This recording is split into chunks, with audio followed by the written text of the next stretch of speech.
All right, welcome back to the channel. It's your boy Fanon, and in this video, we're going to be in the 135-pound division where Gervonta Tank Davis takes to Twitter to go at cats that are talking about him, Ryan Garcia, and catchweights and rehydration clause, and reveals some information about Ryan Garcia and why the issue came up at all.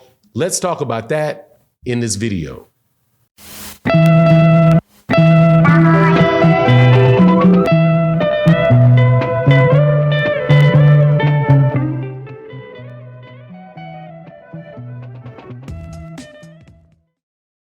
All right, welcome back to the channel. It's your boy Fanon, and in this video, we're going to be in the 135-pound division where we got some clarity now over what was going on with Gervonta Tank Davis and Ryan Garcia, the weight that the fight is going to be at, and the rehydration clause.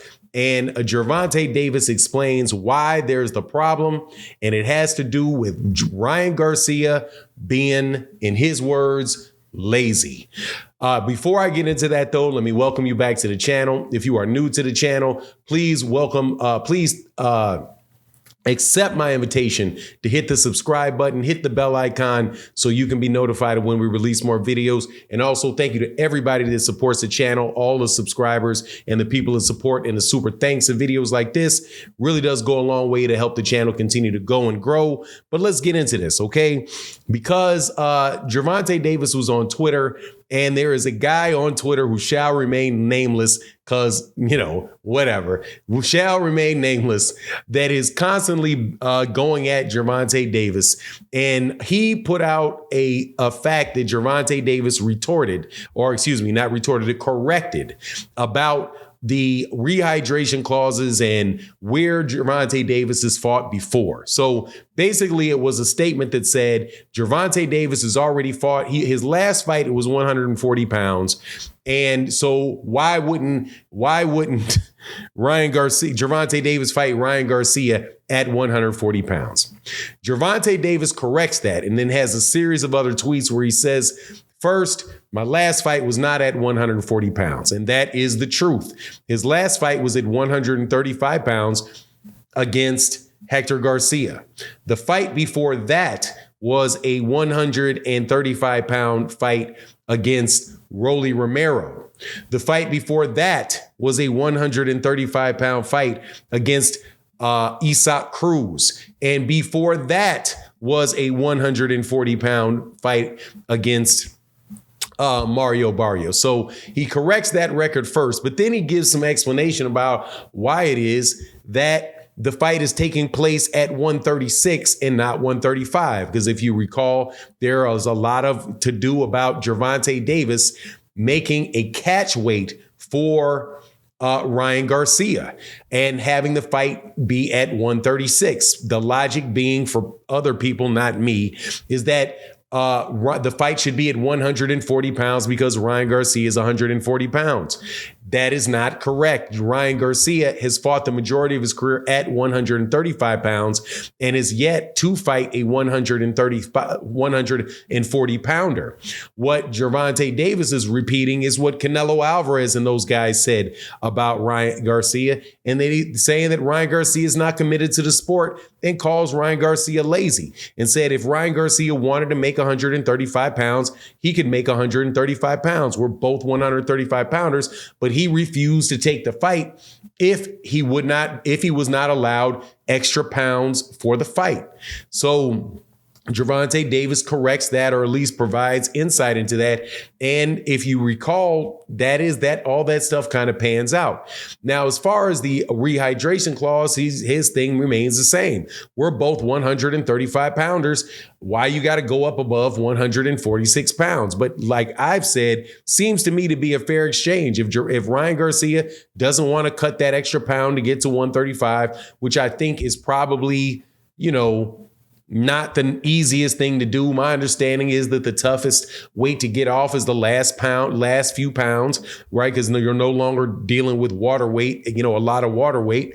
That's a much more difficult, the last couple of pounds is the most difficult, and it can be difficult into the day of the weigh-in. So if Ryan Garcia does not want to do that, even though he has been able to do that in the past on multiple occasions and not very long ago. And by that not too long ago, I mean 2 fights ago. I think he fought Luke Campbell.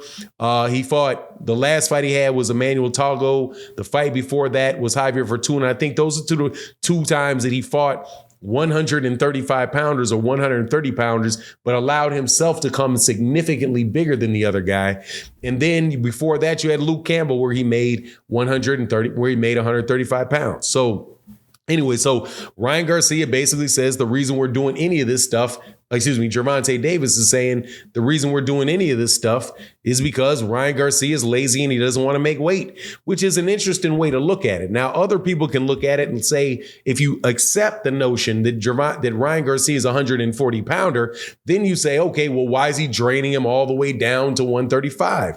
But again, and I've stated this on other videos and I'm going to state it again, this fight negotiation between Gervonta Davis and Ryan Garcia is several years old now. And Ryan Garcia, when he first started talking about fighting Gervonta Davis, was fighting at 135 pounds. That is similar to saying right now, take, for example, Devin Haney and Gervonta Davis. If Gervonta Davis is talking about fighting Devin Haney right now, and then 6 months from now, he moves up to 140 pounds, and Gervonta Davis says, okay, I'll fight you, but I'm going to be fighting you at 135. Hey, man, what's the problem with that? Because when you originally started talking about the fight, you guys were both in the same weight class. There's no obligation for Gervonta Davis to follow Ryan Garcia up to 135 pounds. Up to 140 pounds, especially since Gervonta Davis is not a 140 pounder. And yeah, he did go up and fight a guy at 140 for that guy's 140 pound belt. But if he feels like, hey, man, that's really not my weight class, I don't feel comfortable at that weight class. I think I've gone as far as I can go as far as, where he feels comfortable fighting. That's fine. I don't see why anybody would have a problem with that. That would be the case with Ryan Garcia. If Ryan Garcia doesn't feel comfortable, if he goes up to 147 pounds and he doesn't feel, and there's a guy at 147 that moves up to 154 and he doesn't feel like, and it's a fight they want to make, if the guy moves up to 154, Ryan Garcia wouldn't be duty bound to follow the guy up to 154 to get the fight. He can stay right where he was. And if the guy wants to fight Ryan, then he comes back down to the weight class and fights back at that weight class. It's not the first time that somebody's moved up to a bigger weight class and moved back down. For example, Canelo Alvarez moved up to 175 pounds, had a bad run at it with Dimitri Bivol. He comes back down to 168. If he doesn't want to fight the next guy at 175, I don't see a problem with it, unless that is, of course, Dimitri Bivol, who he challenged for his belt at 175. If you fought the guy one time there at 175, you can do it twice at 175. But anyway, I know that's kind of like a nuanced opinion. But anyway, I just thought that was interesting because it does what Gervonta Davis says jives with what Canelo Alvarez had said before. But we'll see at the end of the day how it all comes out. Should be a great fight. Only, 40 days. I think we're 40 days away from it. So 40 days a night, we'll have the fight. Anyway, bars. That's what it is. I think you let me know what you think in the comment section. And with that, I'm out. Deuces.